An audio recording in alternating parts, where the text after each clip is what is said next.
I know आप लोग मेरे ऊपर बिलीव नहीं करोगे, मैं गुड गर्ल की तरह जल्दी उठ गई थी। मेरे पास प्रूफ नहीं है। फिर कबूतर को चढ़ देने गई थी सुबह सुबह। वहाँ पे तो कितने सारे कबूतर थे, कितने अच्छे अच्छे कबूतर थे वहाँ।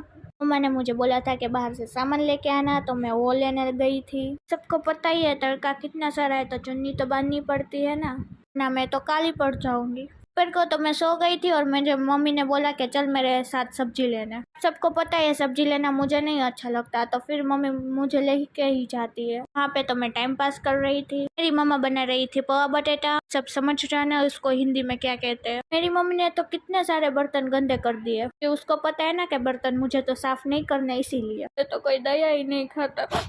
होगा के वहाँ बनते होंगे सुबह पोहा बटेटा, हमारे यहाँ तो शाम को ही बनते क्योंकि हमको हल्का फुल्का खाना है इसीलिए। फिर में हम मस्त खाने बैठ गए। मुझे तो बहुत अच्छा लगता है पोहा बटेटा, सिर्फ मेरी मम्मा के हाथ के। ओके गाइस, फिर मिलेंगे दूसरे मिनी व्लॉग में। Tata bye bye, Radhe Radhe, जय माता जी।